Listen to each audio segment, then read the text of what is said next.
ಶ್ರದ್ಧೆಯ ಶಕ್ತಿ. ನಂಬಿಕೆಯ ಮೇಲೆ ಬದುಕು ಬದಲಾಗುತ್ತದೆ. ನಮಸ್ಕಾರ ಸ್ನೇಹಿತರೆ.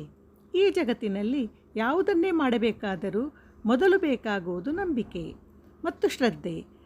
ಅದೇ ಶ್ರದ್ಧೆಯ ಮಹತ್ವವನ್ನು ಶ್ರೀಕೃಷ್ಣರು ಭಗವದ್ಗೀತೆಯಲ್ಲಿ ತಿಳಿಸಿರುತ್ತಾರೆ.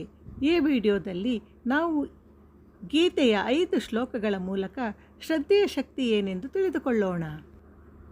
1. ಶ್ರದ್ಧೆಯಿಂದ ಜ್ಞಾನ ಸಿಗುತ್ತದೆ. ಶ್ಲೋಕ: ಶ್ರದ್ಧಾವಾನ್ ಲಭತೆ ಜ್ಞಾನಂ. ವಿವರಣೆ: ಯಾರು ಶ್ರದ್ಧೆಯಿಂದ, ನಂಬಿಕೆಯಿಂದ, ನಿರಂತರತೆಯಿಂದ ಶ್ರವಣ ಮತ್ತು ಮನನ ಮಾಡುತ್ತಾರೋ ಅವರಿಗೆ ಜ್ಞಾನ ಪ್ರಾಪ್ತಿಯಾಗುತ್ತದೆ. ಯೋಗ್ಯ ಗುರು, ನಂಬಿಕೆಯ ಚಿತ್ತ, ಸದಾಕಾಲ ಶ್ರದ್ಧೆ, ಈ 3 ಇದ್ದರೆ ಜ್ಞಾನ ಬರುತ್ತದೆ.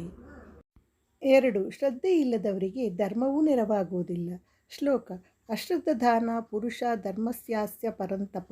ವಿವರಣೆ: ಯಾರು ಶ್ರದ್ಧೆ ಇಲ್ಲದೆ ಈ ಧರ್ಮವನ್ನು ಅನುಸರಿಸುತ್ತಾರೋ ಅವರು ಸಾಧನೆ ಮಾಡಲಾರರು. ಅವರ ಜೀವನ ವ್ಯರ್ಥ.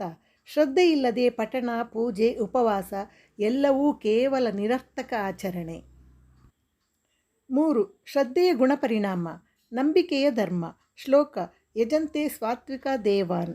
ವಿವರಣೆ: ಸಾತ್ವಿಕ ಶ್ರದ್ಧೆಯವರು ದೇವರನ್ನು ಪೂಜಿಸುತ್ತಾರೆ. ರಾಜಸ ಶ್ರದ್ಧೆಯವರು ಯಕ್ಷರಾಕ್ಷಸರು. ತಾಮಸ ಶ್ರದ್ಧೆಯವರು ಪಿಶಾಚಾದಿಗಳು. ನಂಬಿಕೆ ಯಾವ ಗುಣದಲ್ಲಿ ಇದೆ ಎಂಬುದರಿಂದ ನಮ್ಮ ಪೂಜೆಯ ಗುಣ ಮತ್ತು ದಿಕ್ಕು ತೀರ್ಮಾನವಾಗುತ್ತದೆ. 4. ನಮ್ಮ ಶ್ರದ್ಧೆಯೇ ನಮ್ಮ ವ್ಯಕ್ತಿತ್ವ. ವಿವರಣೆ: ವ್ಯಕ್ತಿಯು ಅವನು ಯಾವ ಶ್ರದ್ಧೆಯನ್ನು ಹೊಂದಿದ್ದಾನೋ ಅದೇ ಅವನ ಸ್ವರೂಪ. ನಮ್ಮ ನಂಬಿಕೆ, ನಮ್ಮ ನಡವಳಿಕೆ, ನಮ್ಮ ನಿರ್ಧಾರ ಎಲ್ಲಕ್ಕೂ ಮೂಲ ಶ್ರದ್ಧೆಯೇ. 5. ಶ್ರದ್ಧೆ ಇರುವುದು ಸಹ ಬುದ್ಧಿಯ ಗುಣ.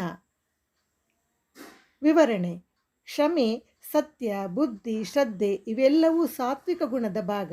ಶ್ರದ್ಧೆ ಇರುವ ಮನಸ್ಸು ಶುದ್ಧ, ಧೈರ್ಯವಂತ ಮತ್ತು ಆಧ್ಯಾತ್ಮಿಕವಾಗಿ ಬೆರೆಯುವ ಮನಸ್ಸು. ಶ್ರದ್ಧೆ ಎಂದರೆ ಕೇವಲ ನಂಬಿಕೆ ಅಲ್ಲ, ಅದು ದೇವರೊಂದಿಗೆ ನಮ್ಮ ಸಂಬಂಧ. ಶ್ರದ್ಧೆಯುಳ್ಳವನಿಗೆ ಭಗವಂತನ ಅನುಗ್ರಹ ಲಭಿಸುತ್ತದೆ. ಈ ಪಾಠಗಳು ನಿಮಗೆ ಜ್ಞಾನ, ಶಾಂತಿ ಮತ್ತು ನಂಬಿಕೆಯನ್ನು ನೀಡಿದೆ ಎಂದು ನಂಬುತ್ತಿದ್ದೇನೆ. ಈ ವಿಡಿಯೋ ನಿಮಗೆ ಇಷ್ಟವಾದರೆ ಲೈಕ್ ಮಾಡಿ, ಕಾಮೆಂಟ್ ಮಾಡಿ ಯಾವ ಶ್ಲೋಕ ಅಥವಾ ಪಾಠ ನಿಮಗೆ ಸ್ಪರ್ಶಿಸಿತು ಎಂದು. ಚಾನಲ್ಗೆ ಸಬ್ಸ್ಕ್ರೈಬ್ ಮಾಡಿ ಇನ್ನಷ್ಟು ಗೀತೆಯ ಪಾಠಗಳಿಗಾಗಿ. ಧನ್ಯವಾದಗಳು. ನಿಮ್ಮ ಶ್ರದ್ಧೆಯ ದೀಪ ಸದಾ ಬೆಳಗುತ್ತಿರಲಿ.